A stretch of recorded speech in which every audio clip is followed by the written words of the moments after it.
What's up, guys? Welcome back to Horsepower Obsessed. Welcome back to the vlog. Thank you so much for pressing play. Today we have version 3 of blacking out your Midnight Edition or just regular edition Colorado. And it comes with a little bit of a twist. I'm also going to show you how to use the Spider LED taillights in your truck without any concerns for water leakage. Not sure what I mean by water leakage? Stay tuned. We'll go over all of it.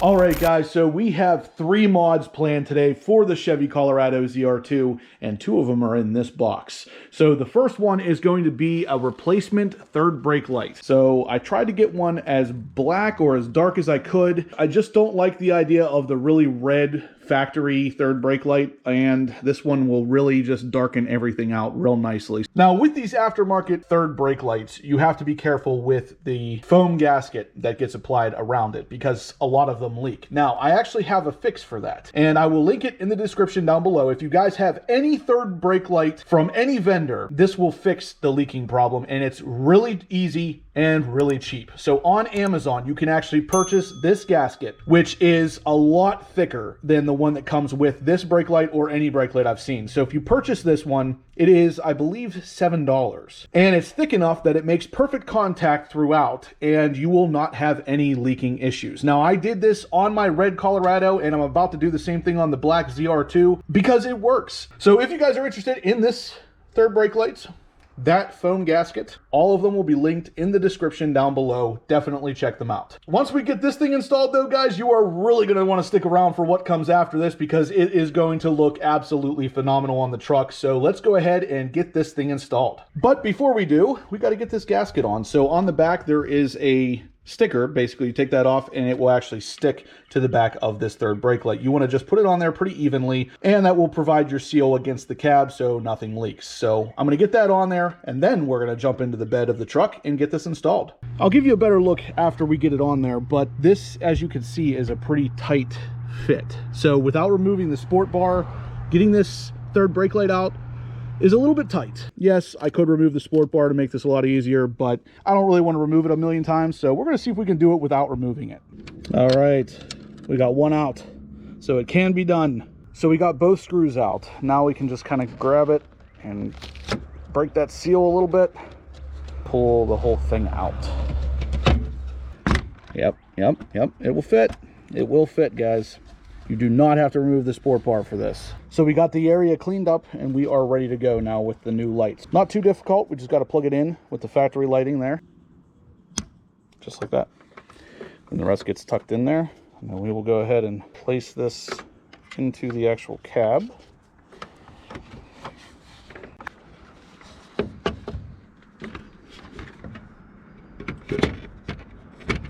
Okay, just like that.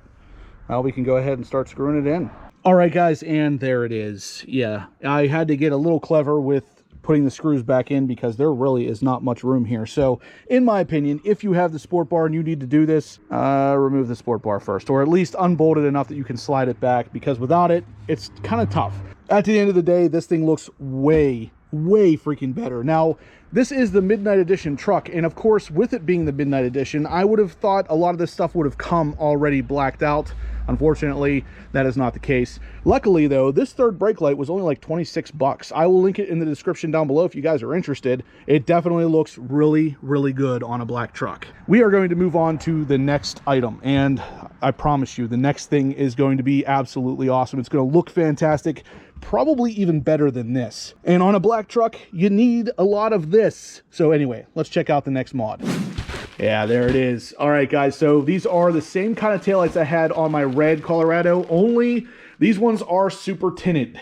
So we're going to get a really nice black thing happening with the Colorado. I can't freaking wait to get these things on there. I absolutely loved these things on my red Colorado, and they were not tinted. They were really bright, and these are really going to help keep that black menacing look on the ZR2s. There's a couple things we got to do to them before we throw them on the truck to make sure that they stay weather tight and future-proof. So if you guys are interested in getting a set of taillights like this for your truck, these are the ones made by Spider. there is a really easy fix for these to make sure that you never have any problems with them. So we're going to do that right now. We're going to fix the taillights, then we're going to install them on the truck. So let's get into it now.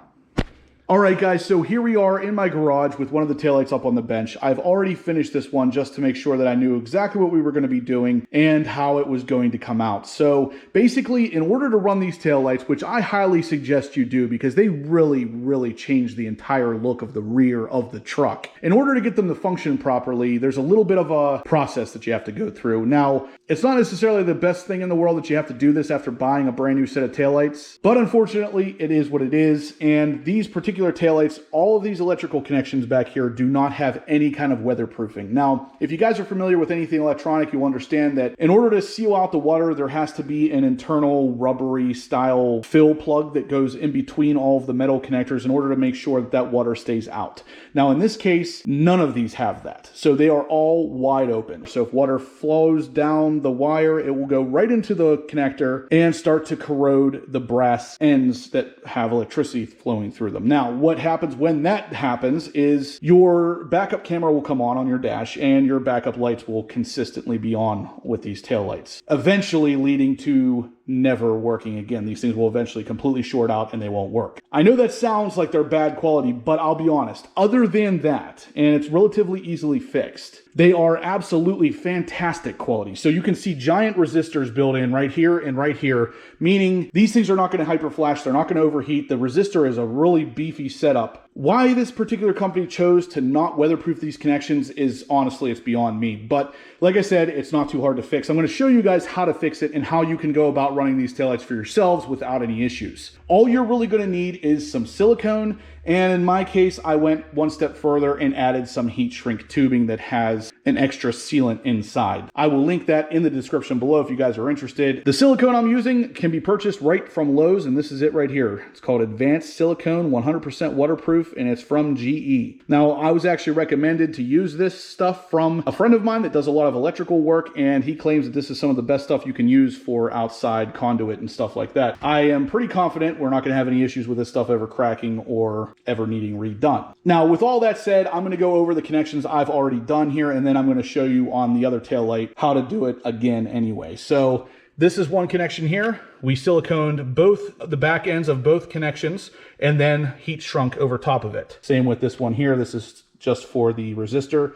Then there's one here that we heat shrunk. These ones here were too big for heat shrinking, so you can already see the lumped on silicone on the back end and on this end here. And then lastly, the connector for the back of the truck is also all siliconed up. Now that's pretty much it. Outside of that, I have all of the connections also sealed from the inside with some dielectric grease. So if you guys do this, and you do it in the same fashion here, you will never have problems with these taillights. So here is the other taillight. As you can see, I've already disconnected this resistor here, and we placed a piece of heat shrink tubing right here, and I also squeezed some dielectric grease on the inside. We'll go ahead and reconnect these two pieces together, and we're good as far as that's concerned. Now we're going to silicone on the back here. I don't know how well you'll be able to see in there, but basically there's nothing stopping water from entering the backside of these connections, and that's where the problem's at. So we're going to silicone back here as well as the other side, and then we're going to heat shrink the tubing up around the connection just for an added measure of protection. So I'm going to grab the silicone I showed you guys earlier. We're going to squeeze a good bit of it right here. Now you're going to end up using your fingers to kind of work this in, so you should probably have something nearby to wipe your hands off with because this stuff's kind of gross. Basically, this is the easiest way to make sure that it actually works itself in behind the wires and into the connections. That way, no water or anything can get in there. So just like that, you can see that the connection there has a good bit of silicone on the back, and there is no holes anywhere showing any ability for water to run into. So I kind of used my finger and just slid it over the top of the plastic connection to make sure that any silicone on my finger got shoved down in between the wire and the plastic connector. Now that's going to be the same process for that connection, as well as this one up here, which is another resistor. So as you can see, these are all the exact same electrical connections, so they're done all the exact same way. I'm going to go ahead and finish those up off screen because it's the same exact process as this. And then I'll meet you back here when we're starting into the main harness right here. 5 minutes later. As you can see here, this is the main harness that connects the taillight to the truck. And if we look inside of this main harness right here, you can actually see the brass connection right there. Yeah, there is nothing separating the water from getting right in past that wire and affecting the brass connectors inside there. And it will ultimately get in there and completely corrode everything. So yeah, this is definitely something you're going to want to do if you want these taillights. And like I said, these taillights are really freaking cool otherwise. So you're definitely going to want to do something like this if you decide to get them. If you guys haven't used heat shrink before, it's pretty simple. All you really have to do is just put the tube where you want it and hit it with some heat, and it's going to start shrinking down to the size of those wires. We're going to start with this resistor right here first. What I'm going to do is pull this heat shrink tubing up around the connection. Make sure there is pretty even amount between the connector and the wire on both sides. And we're going to just start heating it up. And as you can see there, the heat shrink's already starting to shrink up. And that's it. So that's one done. Now we'll move on to the other two and just do the exact same thing. So with those three connections, siliconed and heat shrunk, now it's time to move on to the main harness here. And this is where the majority of the problems happen. So this is where you got to kind of focus a lot of your attention. The main one's going to be right here. I already have the wire disconnected from it. The back part of this, as well as the inside there, you can see I have dielectric grease in there ready to go.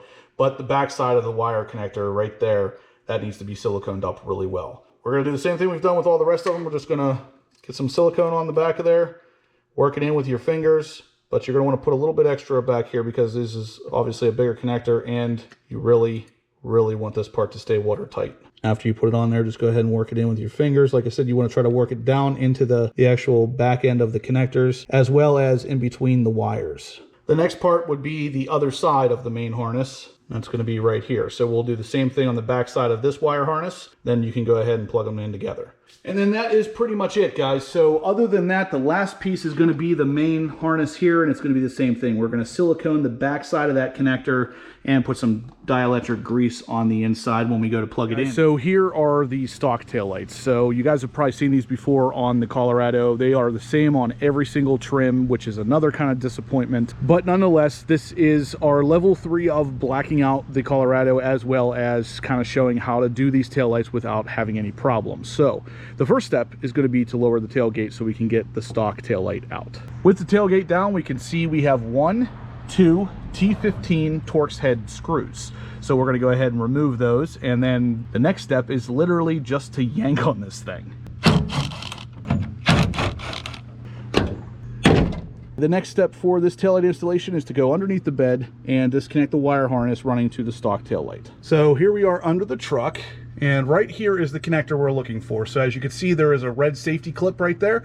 We're going to unplug that so the stock taillight can come out. A quick look at factory and aftermarket here. Definitely a huge difference, especially at night with the way all these LEDs light up and the daytime running light LED part of the tail light comes on. Very much so. Much more fitting for this particular truck. So now what we're going to do is go ahead and put in the aftermarket tail light. We're going to go ahead and fish this down through and then install the tail light. Just line up the holes and push. So after that, we'll just go ahead and put the screws back in the sides here, and that thing is basically installed.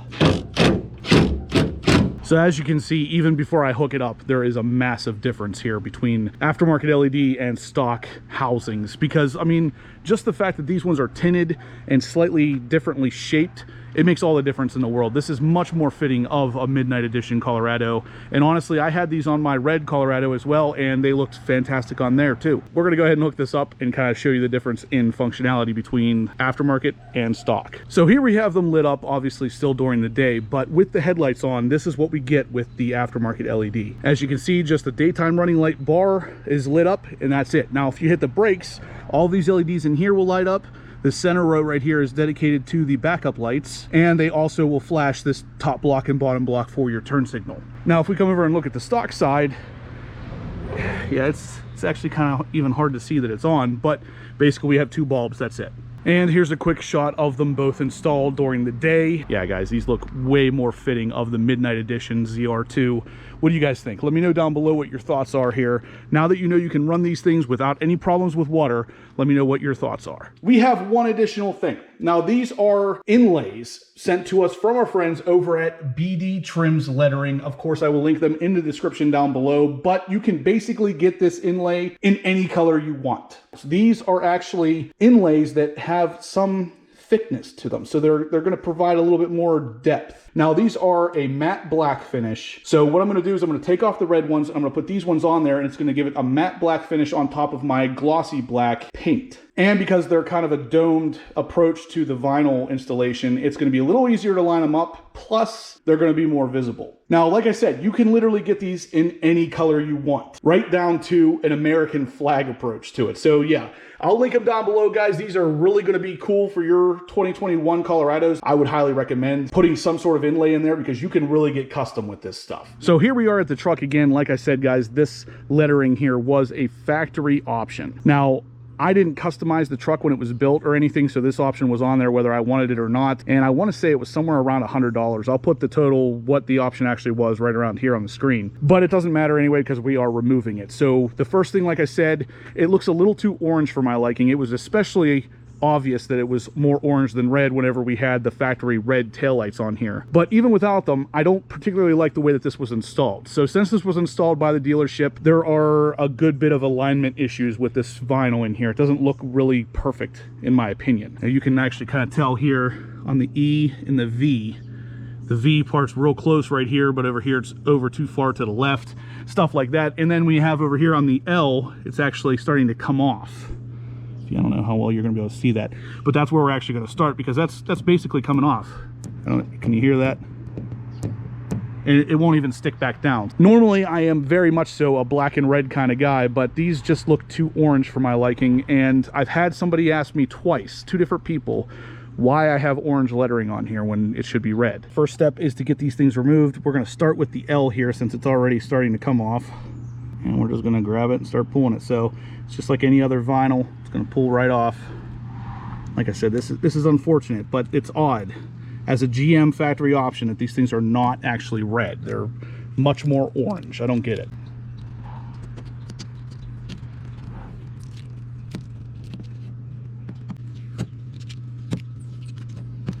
And it wouldn't be removing vinyl without leaving behind some adhesive. And just a little bit of rubbing alcohol on a rag. We have gotten Chev clean so far, so the rest is going to have to be done with some more rubbing alcohol, and I figured I'd show you guys a little bit of what I'm doing. Just a little bit of rubbing alcohol on the rag. You can see the residue right there on that O.